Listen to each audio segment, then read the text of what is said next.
Hallo, ich bin Pascal Gür und ich habe bei dem Projekt Stranger die technische Leitung übernommen.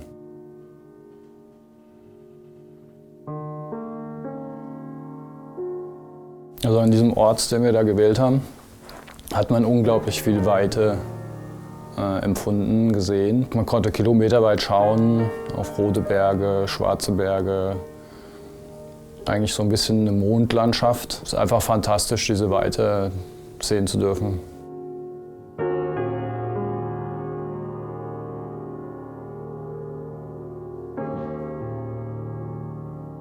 Die Wüste ist auf jeden Fall ein Ort, der ein bisschen eine gewisse Neutralität hat, weil man relativ wenig Ablenkung hat, wie in der Großstadt, und auch keine Fernseher und Medien und Zeitungen. Und dadurch hat man die Möglichkeit, über sich selbst zu reflektieren. Und je nachdem, wie stark man psychologisch oder von seiner Konsistenz her ist, kann es gut gehen oder auch nicht.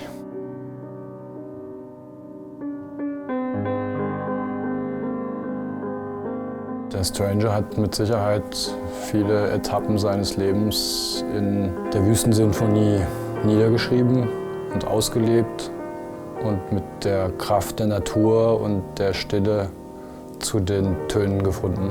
Der Stranger ist ein Künstler mit riesen Visionen, die technisch nicht ganz leicht umzusetzen waren oder sind. Wir hatten immer wieder neue Herausforderungen.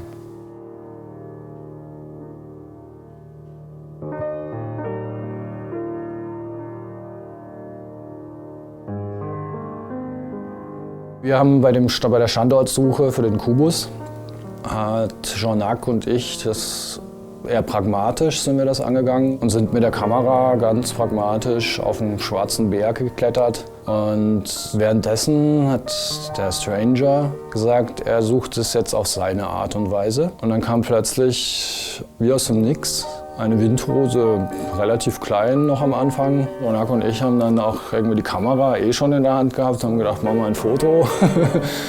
Und dann wurde die immer größer und zwar recht schnell.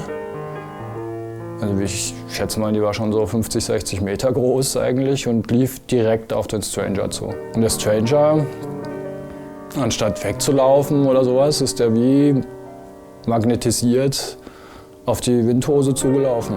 Und wir haben geschrien, Stranger, da die Windhose, geh weg, geh weg. Und er ist reingelaufen. Und als er drinnen stand, hat sich die Windhose in Luft aufgelöst. Jean-Nac und mir war klar, der Platz für den Kubus ist gefunden.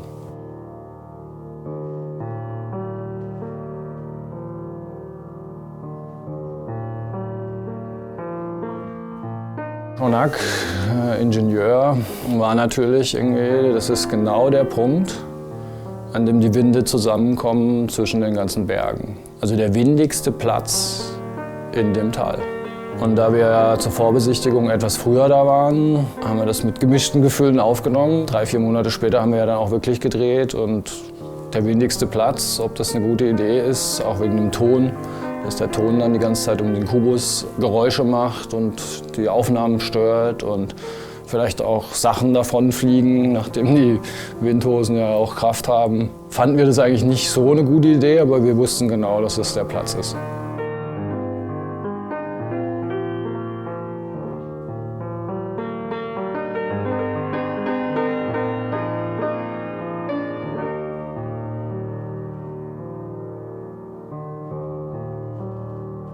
Der Flügeltransport war auf jeden Fall eine riesen Herausforderung. Also jede Logistikanfrage am Flughafen, bei verschiedenen Speditionen war, wir wollen einen Flügel in die Wüste nach Namibia bringen. Wie viel ist der Flügel wert? Ja, so circa 60.000, 80.000 Euro.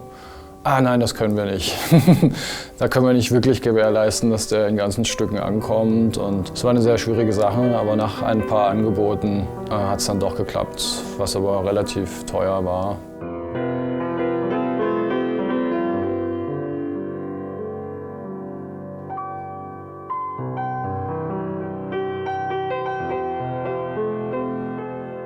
Wir haben wirklich versucht, den Würfel so zu stellen, dass die Sonne hinterm Berg genau auf den Würfel getroffen hat und das Klavier, der Flügel auch so gestellt, dass die Sonne genau über die Tastatur gelaufen ist.